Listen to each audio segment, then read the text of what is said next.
The movie begins with text that summarizes how the virus that caused humanity to perish led to the apes led by Caesar rising to power.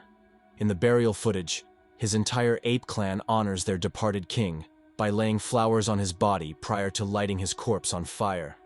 After a long time, apes have divided into distinct clans all across the country. Since their clan trains eagles to assist with jobs, 3 apes named Noah, Suna, and Anaya ponder the forest in pursuit of eagle eggs as a ritual to strengthen their kinship. Suna and Anaya manage to gather eggs, but Noah is unable to find any for himself. In a desperate attempt, Noah climbs to a dangerously high nest and gets a chance to collect 1 egg. Just when he grabs it, the mother eagle attacks him and sends him tumbling. Suna and Anaya worry that he fell from this height, but they see that Noah succeeded in catching himself on the side of an ancient structure. Then, the 3 of them are planning to head back to their home when Noah discovers that the blanket that was on his horse is now missing. Suddenly, they witness an outsider, a human, who instantly runs away. All 3 of them start chasing the human, but it runs inside a cave while leaving the blanket outside. While retrieving the cape, they call humans echoes because of how they have only heard echoes of humans from this cave. As he hesitantly takes the blanket, they start hearing echoes, and all 3 of them run away. After that, they go back to their village, where they reside with Noah's mother Dar and his father Koro, who is the chief of the village. He meets his mother and then goes to see Koro. They start talking about the ritual that is about to take place when Koro suddenly detects the human scent on Noah's blanket. He starts to suspect that he is in contact with humans. When he makes it clear that he never met a human, Koro strictly warns Noah to never venture outside the valley, claiming that humans are nothing but trouble. Later at night, everyone is sleeping while Noah is trying to craft something. He goes out to get some wood when he hears a peculiar voice. He checks it out and finds that the human they chased earlier is inside their village now. She instantly runs away while closing the door that hits Noah. She manages to run away, but Noah realizes that he was carrying the eagle egg with him, and it broke when the door hit him. Noah talks with Suna and Anaya about what he should do because the ritual is at sunrise. Anaya suggests that the chief is Noah's father, and that they can make an exception for Noah.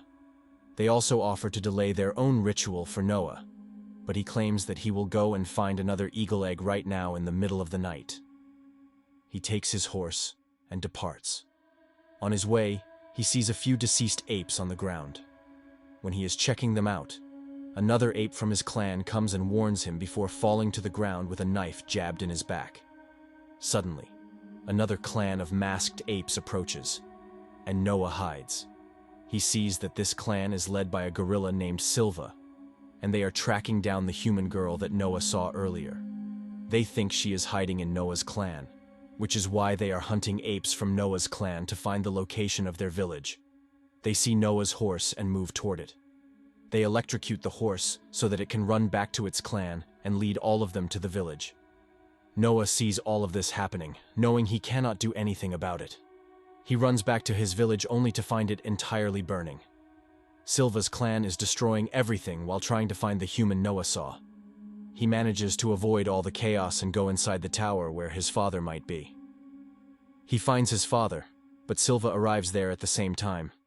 Noah fights him, but he clearly overpowers Noah and even starts fighting his father.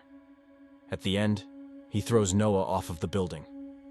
As he hangs, he sees his father saying his goodbye, and then he falls down. In the morning, Noah wakes up and sees that his village is gone, and most apes have passed away or been taken in by the other clan.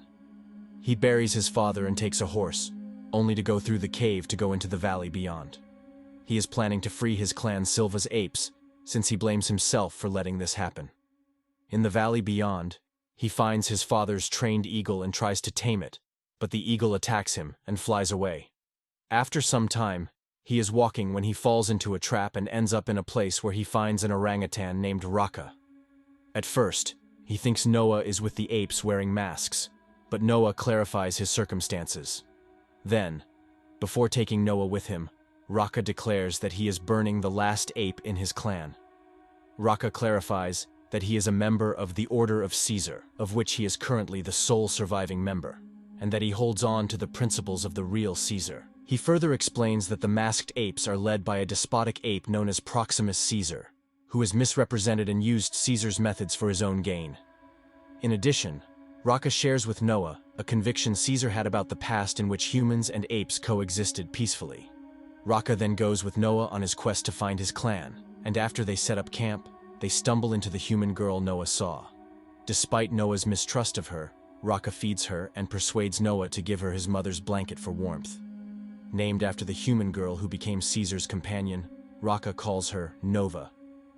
Later on, Noah discovers an observatory and uses a huge telescope to view the sky.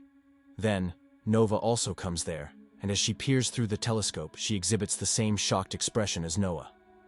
Nova meets up with Noah and Rocca the next day when they discover a herd of zebras drinking from a lake. Unexpectedly, other humans appear and begin to bathe and drink from the water. Suddenly, Proximus's apes, run by Silva, show up again and begin gathering the humans. As Rocca tries to protect Nova and Silva searches for her, she hides in a field of grass. When she realizes she has no choice left, she gets up and shouts Noah's name. This catches Silva's attention as well, but Noah is closer. He comes quickly on his horse while Silva runs toward her. Noah manages to save her, and they manage to escape. They then reach the coast with Rocca's assistance. Noah is shocked and tells Rocca that the humans spoke and called his name. To their surprise, she is not primitive at all and introduces herself as May. They sit down, and she informs them that his clan is also being taken to a bunker by the apes, and she is hoping to locate other humans who were taken as well. The three then continue their journey and cross a bridge, but Silva and his apes show up again only to corner all three of them. When another monkey tries to capture May but is swept away, May falls into the river. Rocca is trying to liberate May when she gets entangled in a net. As he yanks her out, he is pulled down. Before he can use a knife to approach the net, Silva has Noah and May trapped when he tries to stand back up. Before Silva cuts the net and throws Rocca down the river, Rocca reminds Noah of Caesar's motto, "Apes together strong." After that, Noah and May are brought to Proximus's village, which is situated close to a massive vault and the ocean where apes have made a dam. Noah is relieved when he sees other apes from his clans and gets back together with Dar, Suna, and Anaya. Simultaneously, May meets a man named Trevathan, a human who voluntarily submits to Proximus after realizing that humanity's era of dominance over Earth has long passed. While she is trying to convince him otherwise, all of them are called outside to see Proximus. He walks out and gives a speech before he talks about the vault. He has been trying to open it for a long time but keeps failing. Apes try to open it, but they fail once again. Later on, both May and Noah are called in to personally meet Proximus. Proximus tells Noah that he might be helpful in his goals, and that once he discovers the vault's secrets, he intends to evolve and conquer. But he also warns him that humans should not be trusted. He talks to Dar outside, who has come to terms with the loss of her house. Noah appears to have lost hope as well, but he notices the necklace that Rocca left for him. This helps him to remember Caesar's methods and persuade himself that Proximus's law is incorrect. Noah then later sets out to track down May and confront her about what her true desires are. She tells him she is searching for a book that will enable human communication to resume.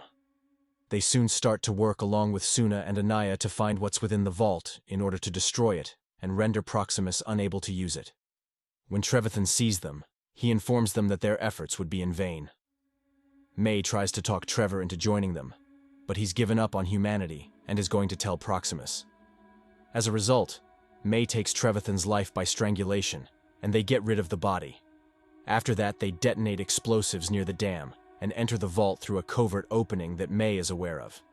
The apes discover picture books inside the vault that depict monkeys in cages with bars.